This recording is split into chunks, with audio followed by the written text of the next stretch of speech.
সত্য এটাই। শুধু সূর্য আসবে না, তুবাদ্দিলুল আরদা গায়রাল আরদ, জমিনকে উল্টায় দিবে, নিচের পর্ব উপরে আনবে, উপরের পর্ব নিচে নিয়ে যাবে। আল্লাহ নিচে আগুন জ্বালানো থাকবে, ফেরেশতারা আল্লাহ রসুলকে সাহাবায়ে কেরাম জিজ্ঞাসা করছে আগুনের তাপমাত্রা কিরকম? বলছে লাউ উলকিয়া জিবালাদ দুনিয়া লাযাবা, যদি দুনিয়ার কঠিন পাথরের পাহাড়গুলোকে নিক্ষেপ করা হয়, নিক্ষেপ করতে দেরি মোমের মতো গলতে দেরি হবে না। নিচে হবে আগুন, উপরে হবে সূর্য, দাঁড়ায় থাকবে 50,000 বছর।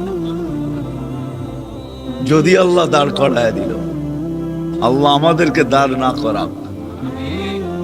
আমার বিশ্বাস আমরা যদি একটু ভাবতে শুরু করি তাহলে হয়তো আমাদেরকে দাঁড় করাবে না, কেননা আমাদের পিছের খুঁটিও মজবুত, সামনের খুঁটিও মজবুত। আমাদের সামনে আল্লাহ করিম, আমাদের পিছে নবী রহিম। আমাদের নবীজি রহিম, কুরআন বলে রহিম। আমাদের নবীজি রহিম, রউফুর রহিম, হারিসুম বিল মুমিনিনা রউফুর রহিম। আল্লাহ দুইটা সিফত দিয়েছেন নিজের সিফত থেকে বন্ধুকে উঠায়া, একটা হলো রউফ, একটা হলো রহিম। এই দুটা আল্লাহরই সিফত, কিন্তু আল্লাহ বন্ধুকে উঠায়া দিয়েছেন, বন্ধু আমি রহিম, আপনিও রহিম। দুনিয়া তো আল্লাহর রসুল আমাদের জন্য রহিম ছিলেন, আখিরাতে আরো রহিম হবে, আরো রহিম। বিদায় আমাদের সামনের খুঁটি পিছের খুঁটি বড় মজবুত।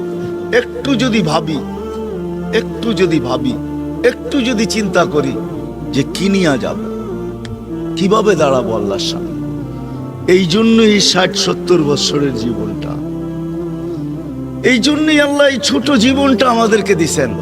ও মেরে ভাইও, সত্য এটাই, মাইনা নেন। ও যুবক, মাইনা নাও, আল্লাহর মতো, আল্লাহকে রাজি করার মতো সহজ দুনিয়াতে আর কেউ নাই। কাউকে এত সহজভাবে রাজি করা যায় না। আল্লাহকে যত সহজভাবে রাজি করা যায়, আল্লাহকে যত সহজভাবে, আমি হাদিস থেকে দিতেছি, 2 থেকে 250 বৎসর টানা মূর্তির সামনে বসা সনম সনম করে ডাকতেছে, মূর্তি মূর্তি মূর্তি মূর্তি। একবার ভুলে বইলা ফেলছে সামাদ, তা আল্লাহ সাড়া দিছেন লব্বাইক ইয়া আবদি। সারা সৃষ্টি জিজ্ঞাসা করছে, এখনো তো মূর্তির সামনে বসা, আপনি সাড়া দিলেন তো দিলেন কেন? ও যদি সাড়া না দেয়, আমিও সাড়া না দেই, ওরার আমার পার্থক্য রইল কি? আর দ্বিতীয় আল্লাহ জবাব দিছেন, আমি অপেক্ষায় ছিলাম, ভুলে হইলো একবার আমাকে ডাকো। সূর্যের পূজা করতেছে ইব্রাহিম আলাইহিস সালাম, ডাইকা নিয়ে আসছেন, প্লেটে খাওয়াবে দুপুরে। জিজ্ঞাসা করছে কার ইবাদত করিস? কয় সূর্যের। কয় তুই আমার খাওয়া খাবি তো কি কইরা খাবি? তোকে আমি খাওয়াই তো খাওয়াই কি করে? আমি তো আল্লাহর খলিল, আমার খানা তোকে খাওয়ানোর সমুচীন হবে না। উঠায় দিছেন, ঘরের থেকে বাহির হইয়া মাত্র রাস্তায় কয়েক কদম গেছেন, আল্লাহ ওহী পাঠাইছে, খলিল 2 থেকে 250 বৎসর 3 বেলা খাওয়াই, 1 বেলা খাওয়াইলেন না, উঠাইয়া দিলেন। উঠাইয়া দিলেন, পিছে দৌড়াইতে দৌড়াইতে গেছেন, বলছে চল ভাই খাইতে চল। আমি এত নির্লজ্জ না যে তুমি উঠায় দিছো আবার তোমার প্লেটে ফিরা যাব। আর আরেকটা কথা শোনো, আমি জানি তুমি আমার পিছে দৌড়ানোর ব্যক্তি না, যে তুমি আমার পিছনে ছুটে আসবে, তুমি ওই ব্যক্তি না, আমি বুঝা ফেলছি। আর আমি এরকম নির্লজ্জ না যে আবার তোমার প্লেটে ফিরা যাব। বলো আমাদের দুইয়ের বিচ্ছেদের মাঝে ঘটছে তো ঘটছে কি? আমাদের এই দুইজনের দূরত্বে ঘটছে তো ঘটছে কি? বলছে শোন, তোর কথা সত্য, আমিও তোর পিছে দৌড়ানোর পাত্র না, আর তুইও আমার প্লেটে ফিরা যাওয়ার পাত্র না, দুটোটাই সত্য। কিন্তু মধ্যখানে চলে আসছে তোর মালিক। মালিক ডাক দিয়া বলছে, ইব্রাহিম খলিল, 1 বেলা খাওয়াইলেন না, 200 বৎসর টানা 3 বেলা খাওয়াইতেছি, 1 বেলা না খাওয়ায় উঠায় দিলেন। বলে সেই মালিক কে? বলে আল্লাযী খালাকাক, তোকে সৃষ্টি করছে। বলে প্লেটে ফিরবো, কিন্তু এর আগে হাত বাড়া ওই মালিকের হইয়া নেই, তারপরে তোমার প্লেটে যাব। আল্লাহকে রাজি করা বড় সহজ। এই জন্য আসেন, স্থায়ী প্রোগ্রাম উদ্দেশ্য এটা, আসেন। আসেন কালকে কি মুখ দেখাবো, কি মুখ দেখাবো, এটার দুইটাই চিত্র আছে। আমি দুই চারটা দেখাইতেছি, দুইটাই চিত্র আছে। এটার মুখ দেখানোর একটা চিত্র এটাও আছে, এটাও একটা চিত্র আছে মুখ দেখানোর, এটাও একটা চিত্র আছে যে আমাকে নিয়ে যাওয়ার আগে ফেরেশতা আল্লাহর কাছ থেকে উপদেশ নিয়ে আসবে। আল্লাহ বলবে ইযহাব ইলা আবদি ওয়া আবদাতি ফুলান, আমার ওরকম বান্দা বান্দির কাছে যাও, ওরকম যুবকের কাছে যাও, যাও যাও, যায় তাকে সালাম বলো আমার, আর বলো ইন্নী উরিদু আন আযুরাহু, বলো আমি সাক্ষাৎ করতে চাই, এই জন্য তোমাকে পাঠাইলাম। এরকম প্রতিশ্রুতি দাও তাকে, তারপরে উঠায় নিয়ে যাবে। এটাও একটা চিত্র। তখনই ফেরেশতা আয়েশা বলবে আরে আজকে তো আমাদের ভাবনাও নাই, কিন্তু ইব্রাহিম ইবনে আদহাম চার প্রশ্ন তাকে পাগল বানায় দিছে, পাগল। আজকে তো আমরা রাজত্ব পাওয়ার জন্য দৌড়াই, ইব্রাহিম ইবনে আদহাম রাজত্ব ছেড়া দৌড়াইতেছে। সবাই জিজ্ঞাসা করছে ইব্রাহিম এরকম পাগল হইলা তো হইলা কেন? বেশি প্রশ্ন না, মাত্র চারটা। বলছে সেটা আবার কি? মার পেটে যেদিন রূহ আসছে ওদিন সত্য এটাই, হাদিসে এটাই পাওয়া যায়। সবকিছু লেখার সাথে সাথে এটাও লেখে আর শাকিবুম আম সাঈদ, নেককার না বদকার। ফালা আদরি মাযা কুতিব, আমি জানি না কি লেখা হয়েছে, নেককার না বদকার। ইব্রাহিমকে প্রশ্ন করছে ইব্রাহিম বদকার হইলে সমাধান কি? বলছে এখনো সমাধান আছে। আল্লাহর রসুল বলছে কণ্ঠনালীতে রূহ আসার পূর্ব মুহূর্তেও যদি আমি চোখের পানি ঝরানোর মতো ঝরাইতে পারি, চাওয়ার মতো চাইতে পারি, তওবা করার মতো করতে পারি, ইস্তিগফার করার মতো করতে পারি, আল্লাহর দিকে দৌড় দেওয়ার মতো যদি দিতে পারি, ফাফিরু ইলাল্লাহ, আল্লাহর দিকে ছুটার মতো যদি ছুটতে পারি, তো আল্লাহর ওয়াদা আছে মাফ করে দিবে। এটা আল্লাহর ওয়াদা আছে। বলে এটা পাইলেন তো পাইলেন কোথায়? আল্লাহর রসুল থেকে পাওয়া গেছে। আল্লাহর রসুল হাসান হোসেনকে দোয়া শিখাইছেন, নাতিদয়কে দোয়া শিখাইছেন, সকাল বিকাল এই দোয়া একবার হলো পড়ানিও। আল্লাহুম্মা ইন কুনতা কাতাবতানি মিন আহলি সাআদাতি ফাসবুতনা ফিহা ওয়া ইন কুনতা কাতাবতানি মিন আহলি শাকাওয়াতি ফামহুনা মিনহা ওয়াকতুবনা ফি আহলি সাআদাতি ওয়াল মাগফিরা ফাইন্নাকা তামহু মা তাশা ওয়া তুসবিত ওয়া ইনদাকা উম্মুল কিতাব। হতে পারে আল্লাহ ওই নাম মুছা আরেকটা লেখা দিবে, কেননা উম্মুল কিতাব আল্লাহর কাছে। বলছে ইব্রাহিম দ্বিতীয়, বলে যেদিন রূহ নিতে আসবে দুই সম্বোধনের যে কোনো একটা সম্বোধন হবে। আইয়াতুহান নাফসুত তাইয়্যিব বলবে অথবা আইয়াতুহান নাফসুল খাবিস বলবে। পবিত্র রূহের সম্বোধন হবে অথবা অপবিত্র রূহের সম্বোধন হবে। ফালা আদরি মাযা ইউখাতিব, আমি জানি না আমাকে কি বলে সম্বোধন করা হবে। তৃতীয় প্রশ্ন কবরে দেওয়ার পরে কেউ প্রশ্ন উত্তর দিতে পারবে, কেউ দিতে পারবে না। ফালা আদরি উজিব আম লাম উজিব, জানি না আমি জবাব দিতে পারবো কি পারবো না। হ্যাঁ, জবাব ওই ব্যক্তি দিতে পারবে যাকে আল্লাহ দেওয়ার অনুমতি দিবে। ইউসাব্বিতুল্লাহু বিল কাউলিস সাবিত, যাকে আল্লাহ অনুমতি দিবে সেই দিতে পারবে।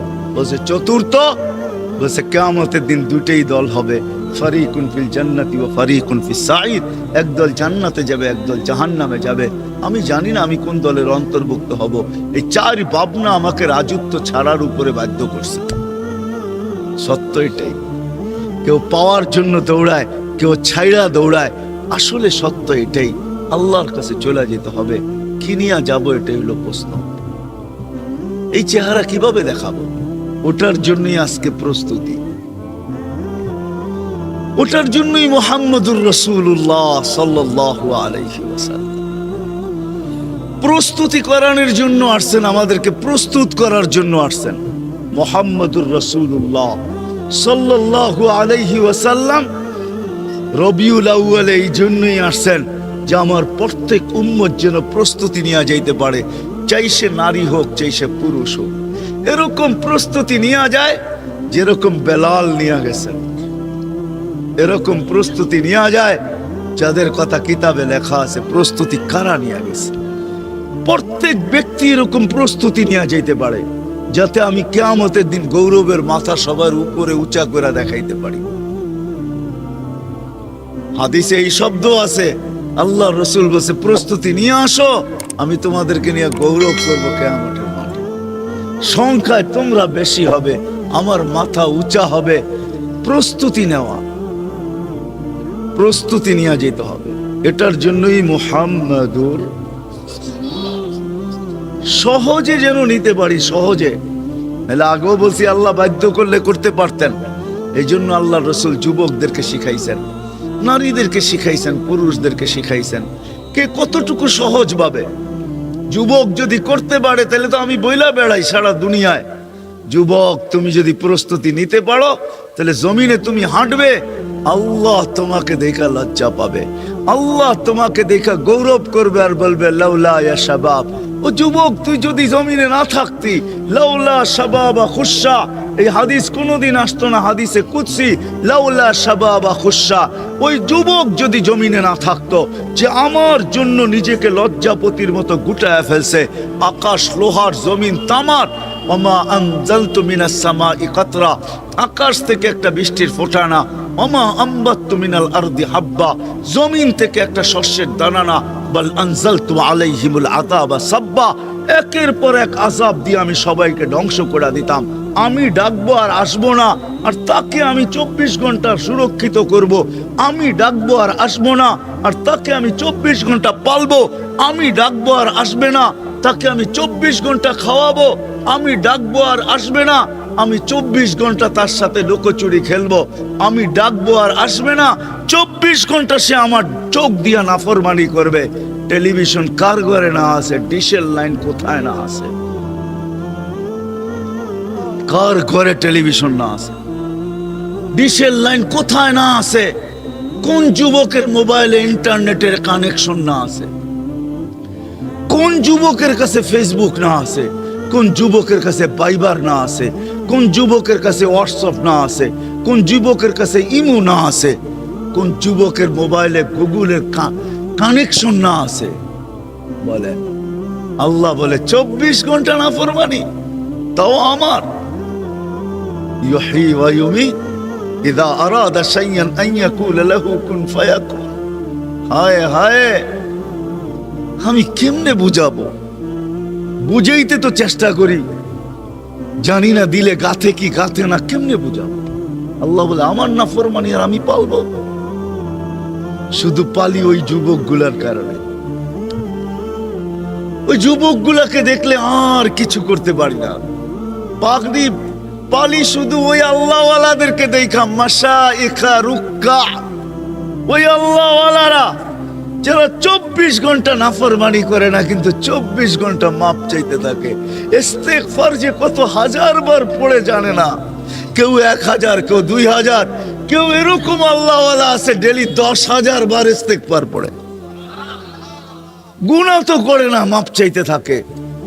ওয়াল আতফালা রুদ্দা, যদি শিশুর দুধের শিশুগুলা না থাকতো, ওয়াল আনআমা রুদ্দা, চতুষ্পদ প্রাণীগুলা না থাকতো, যদি ওই পর্দা নিশীন মা বোনরা না থাকতো, যারা ঘরের থেকে বাহির হয় হাতে মোজা পায়ে মোজা, পুরা বোরকার ভিতরে, কাউকে দেখতে দেয় না, গরম হোক না হোক তাতে কি আসে যায়, আমার মালিকের হুকুম পর্দা, পর্দা করে বাহির হয়, ওই মা বোনরা যদি না থাকতো, ওই আল্লাহওয়ালারা না থাকতো, ওই যুবকরা না থাকতো, ওই দুধের শিশু না থাকতো, ওই চতুষ্পদ প্রাণী না থাকতো, আরো লম্বা হাদিস, এরা যদি না থাকতো, আল্লাহ বলে বৃষ্টির একটা ফোঁটা না, শস্যের একটা দানা না, আমি ডাকবো তুমি আসবে না।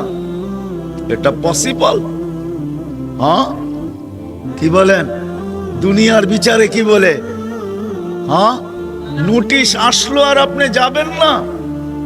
অথচ আল্লাহর রাসূল দুনিয়াতে আসতে দেরি, সেজদা করতে দেরি করেন নাই। শুধু মারপেটের থেকে রাখছেন চাদরে,